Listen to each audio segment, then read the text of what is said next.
Okay, so what movie am I going to explore today? Well, I feel like I want to explore something mischievous, something from my childhood. A movie that was ultimately a family movie, but still had a little edge about it. A movie from long ago, which sadly these days is kind of forgotten, and no one really talks about it anymore. Yes, of course, Small Soldiers. Such an underrated childhood classic. Seriously, why didn't this movie get more love? Well, no point hanging around. Let's get out of the video store and get on with it. In 1998, Small Soldiers came out. Directed by Joe Dante, it tells the story of some very dangerous action figures, in which, after a series of action figures get programmed with high-tech military microchips, they become sentient, in which the brutal toy army known as the Commando Elites are hell-bent on destroying the more monstrous-looking Gorgonites, who just simply want to seek refuge and escape the Elites. A young teenager called Alan gets caught in the crossfire of this out-of-this-world toy battle, to which he must help the Gorgonites from the evil elites, who will stop at nothing to defeat their opponents. In this flawed but fun kids movie, which like Gremlins, has Joe Dante's usual tropes of out-of-this-world zaniness and mania. So today we are going to look into this movie about toys coming to life and becoming sentient, and taking part in an action-packed adventure. The one that isn't Toy Story, as we look into 10 things that you didn't know about Small Soldiers. Let's check it out.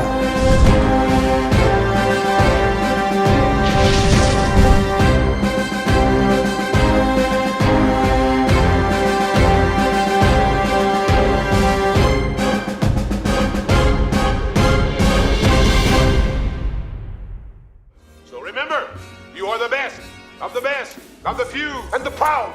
Let the first shot be fired! Search out the Gorgonites and frag them all! Yeah! Number 10. Shift in tone. A lot of people comment on how Small Soldiers feels uneven, in that it often switches from being a fun adventure movie for kids to being a nightmare-inducing dark tale for older teenagers. Well, this is because Joe Dante was originally directing Small Soldiers as an edgy movie, but during the shoot, sponsors stepped in and said they wanted the movie to be more kid-friendly and cute. However, at that stage, many of Small Soldiers' darker, creepier moments had already been filmed and in the can, presumably including the creepy as hell mutant Barbie doll scene, with Dante having to somehow make it feel more child-friendly for a younger audience, which is why the movie feels one part Toy Story and one part Gremlins. And despite cutting out some of the movie's violence and explosions, the movie was still hit with a PG-13 rating, which further caused more issues. Number 9. Burger King weren't happy.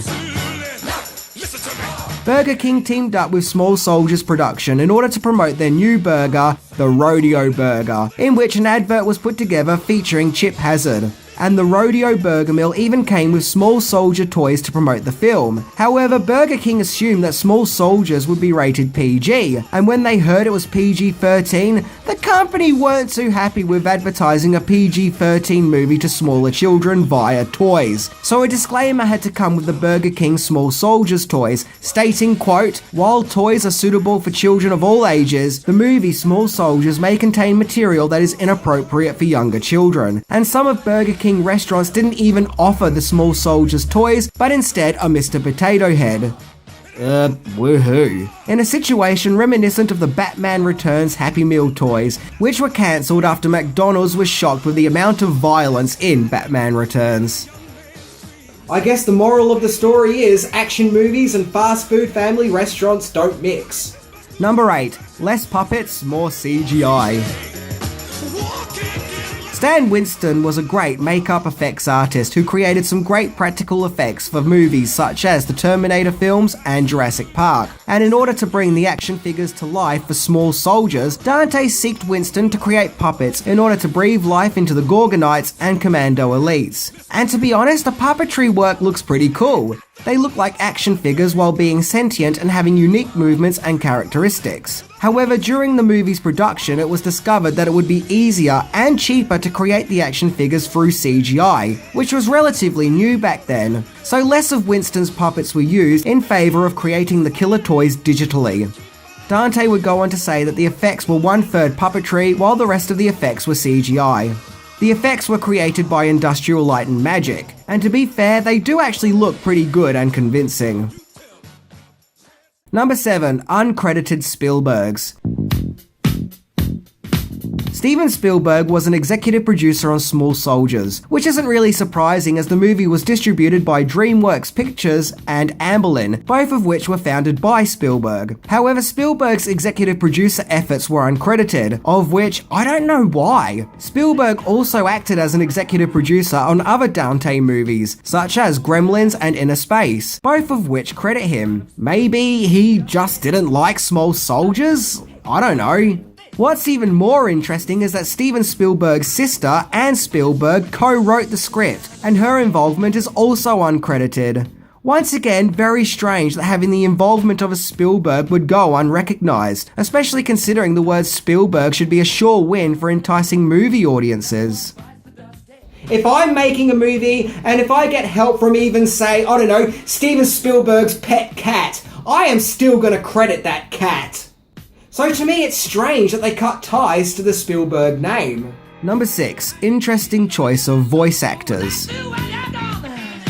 Small Soldiers has a cast of actors that you no doubt have seen in other movies over the years, including a very young pre-Spider-Man Kirsten Dunst, Phil Hartman, Dennis Leary, that bald guy from Alvin and the Chipmunks, the annoying dad from the Transformers movies, and this actress who I swear looks like Helen Mirren's stunt double. And not forgetting, of course, appearances from Joe Dante regulars Dick Miller, because Dick Miller makes any movie that bit more awesome, and Robert Picardo.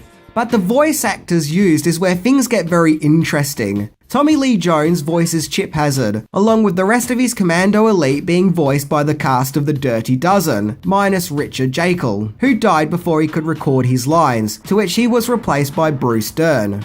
Archer, the leader of the Gorgonites, was voiced by Frank Langella, who does so with a sense of nobility, with the rest of the Gorgonites being voiced by the cast of This Is Spinal Tap. So yeah, in a nutshell, if you've ever wanted to see an epic battle of the Dirty Dozen versus This Is Spinal Tap, led by Tommy Lee Jones and Frank Langella, then Small Soldiers has you covered. The evil Frankenstein Barbie doll monsters were voiced by famous young actresses of that time, including Christina Ricci and Sarah Michelle Gellar. Okay, is it just me or is the voice cast that bit more interesting and random than the actual live cast? Number 5. Music. Small Soldiers was scored by movie composing legend Jerry Goldsmith, who composed most of Dante's films. Despite the fact that he scored Small Soldiers much later in his career, and that the music he made for the movie doesn't really get spoken about much, it still features his iconic sound, where he blends suburban lifestyle music with action and excitement, and of course adventure. Because let's be honest, no one could compose adventure quite like Goldsmith. DreamWorks Records also released a soundtrack tie-in for the movie, featuring, surprisingly, many classic rocking tunes, such as War by Bone Thugs and Harmony, another one Bites the Dust by Queen, and Love is a Battlefield by Pat Benatar, among many others. The soundtrack made it to 103 on the Billboard charts, which isn't too bad considering the album features older songs that would have appealed to older people, as opposed to the younger viewers who would have actually watched Small Soldiers. The movie also featured Communication Breakdown by Led Zeppelin, and the irony of this being that the band is usually very picky with letting their music being put in movies, TV shows and other medias. So I guess Small Soldiers just resonated with the group? However, the song didn't make it to the soundtrack album. Small Soldiers also featured the song Wannabe by the Spice Girls, which also wasn't present on the soundtrack. You know, just throwing it out there. I guess the moral is, if you want to be my lover, then you better not put my song on the Small Soldiers soundtrack album. Number 4. Merchandise.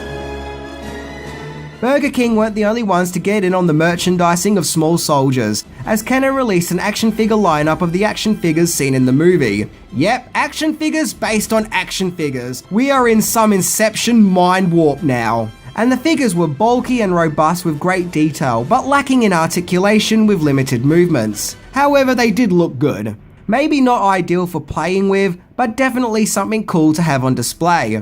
A PlayStation game based on Small Soldiers also came out. The game is unique in that it introduces new characters not seen in the movie, and Tommy Lee Jones reprises his role as Chip Hazard. The game wasn't exactly a standout game in the lineup of PlayStation games, but had good graphics and was enjoyable enough. There was also a Game Boy game, which is a standard side stroller, where you play as Archer, making his way out of a toy shop into the real world. All very standard. Number 3. Inspired by real toys. It's not hard to conceive the idea that the action figure toys in Small Soldiers were inspired by real toys. In fact, two of the biggest action figure lineups of the 80s, with the Commando Elites being influenced by G.I. Joe, what with their action and militaristic approach. And yes, the G.I. Joes of the 80s were a lot smaller, but go back to the older G.I. Joes of the 60s and they were a larger size, as seen in Small Soldiers.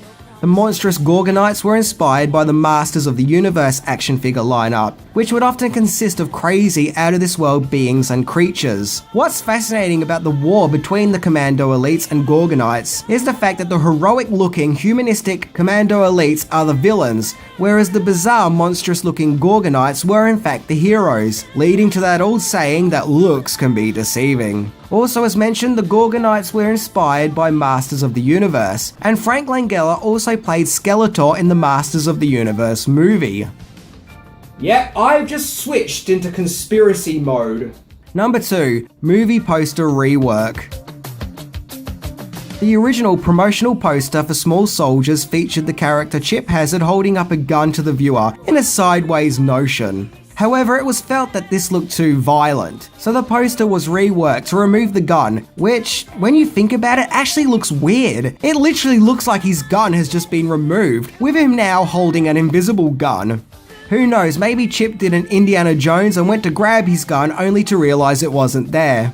Traces of the old poster can be seen in the movie itself, where we see the Alan character holding up advertisement boards of the Commando Elites, where Chip, like in the original poster, is holding up a gun. Bonus entry number 1. Connections to Gremlins. So in Small Soldiers, there are a few winks and nudges and callbacks to Joe Dante's previous movie, Gremlins. For a start, we see a Gizmo toy in the trash. A sure sign of how popular toys quickly become irrelevant in order to make way for the latest popular thing. And the bold Alvin and the Chipmunks guy explains that his computer password is Gizmo. As in Gizmo. In fact, CBR.com goes a step further and claims that Small Soldiers may actually secretly be a Gremlins sequel, and we never even knew it. The CBR article claims that both Gremlins and Small Soldiers are about small creatures running amok, and that in large numbers these small creatures can actually be quite terrifying and cause lots of damage and destruction. The site goes on to theorise that both movies are a social commentary on childhood experiences, in that Gremlins focuses on pet ownership and the dangers of not being a responsible pet owner, and Small Soldiers focuses on military toys aimed at kids, and the glorification of combat and war through franchises like G.I. Joe being imposed on impressionable young minds. Now this is just a stab in the dark, but I guess what CBR is saying is both movies are a cautionary tale of childhood values and responsibilities gone astray. So what do you think?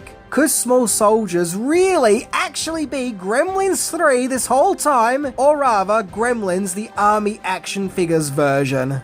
Something else to keep in mind is both Small Soldiers and Gremlins have pretty badass mums, where in both movies we see the mum characters open up some whoop ass on these little monsters. Yeah, go mum. Bonus entry number 2, the cancelled remake. So Small Soldiers had 4 writers working on it, including the Borrowers writer Gavin Scott, Mouse Hunt writer Adam Rifkin, Shrek and Pirates of the Caribbean writer Ted Elliott, and fellow Shrek and Pirates of the Caribbean writer Terry Rossio, as well as uncredited script work by Steven Spielberg's sister Anne Spielberg as mentioned. Now, usually a sign of so many writers being involved in a movie does tend to indicate a troubled production. Incidentally, upon its release in July 1998, Small Soldiers made nearly $72 million on a $40 million budget, so it wasn't a total flop. It recouped its budget and actually nearly doubled it, but it still wasn't anything to write home about either, no doubt making lower than anticipated. It also got pretty bad reviews from critics too, despite going on to become a cult classic. However, at least this production led to the movie getting made. The same can't be said about the proposed Small Soldiers remake, which was greenlit in 2014 with Justin Lin, who's actually directed several Fast and Furious movies, signed on to be director. The production was picked up by 20th Century Fox, and the movie was to be called Toymageddon, in which a heap of toys become sentient and run amok in a toy factory, making this project sound more like a prequel or possible spin-off than a remake, but apparently it went into production with the notion of it being a remake, so okay. And so yeah, either way, it was to have ties to Small Soldiers. However, when 20th Century Fox were bought by Disney, many projects Fox had planned were scrapped, including Toymageddon. So, with that, we have to ask ourselves, was this just as well? I mean, could this have been a really crappy remake? Or did we miss out on a great potential Small Soldiers adventure? Well, we'll never know. Bonus number 3, Not So Small Lawsuit. So as mentioned, upon its cinematic release, Small Soldiers came and went and didn't exactly leave its mark. However, 2 years later in 2000, a filmmaker called Gregory P. Grant filed a lawsuit against Steven Spielberg, DreamWorks Films, and Universal for copyright infringement, claiming Small Soldiers was a rip-off of a short movie he made called Ode to G.I. Joe, in which, just like Small Soldiers, some action figures become sentient. Grant claims that it was in 1991 that he approached Spielberg with his short film and the idea of expanding it into a full-length feature film, and apparently the concept was picked up by Amblin Entertainment, but then subsequently abandoned, where allegedly Spielberg then went on to make Small Soldiers instead, with his at the time new DreamWorks movie production company, and thus stealing Grant's original idea. However, according to Far Out magazine, a jury found that Small Soldiers was an original movie, not ripping off Ode to G.I. Joe. So who knows? Is the whole thing a coincidence? Or at least could Spielberg have been unintentionally or intentionally inspired by Ode to G.I. Joe? Well, according to the eyes of the law, no, it's just a coincidence. So take with that what you will. Number 1. Casting possibilities. The movie's main protagonist, Alan, was played by Gregory Smith, who would continue to work as an actor and director, even directing episodes of Arrow, The Flash, and Legends of Tomorrow. However, Joseph Mazzello originally auditioned for the role of Alan. Mazzello had previously appeared in the hit movie Jurassic Park as Timmy, however, starring in the biggest movie of the 90s didn't land him the role. Just recently, Mazzello also appeared as John Deacon in the biopic Bohemian Rhapsody, in which the Queen song Another One Bites the Dust is in the Small Soldiers soundtrack. Okay, 2 conspiracy theories in one video, sheesh! As mentioned, the cast of Dirty Dozen lends their voice to play the Commando Elites. However, Joe Dante originally wanted the cast of soldiers in Predator to voice the Elites, with Arnold Schwarzenegger playing Chip Hazard, which would have been freaking awesome. Coming to think of it, Chip Hazard's design does look quite similar to that of Dutch in Predator. So to sum it up, although Small Soldiers isn't a perfect movie, it's an enjoyable one, and probably one for Joe Dante fans. When it originally came out, it didn't really resonate with me, but I think at that stage I was a bit older. But I also find that those who grew up watching it seem to have a fondness for it. So I say watch it as a curious piece of 90s kish. Anyway, I'm Minty, and seriously, the cast of Predator would have been awesome. See ya!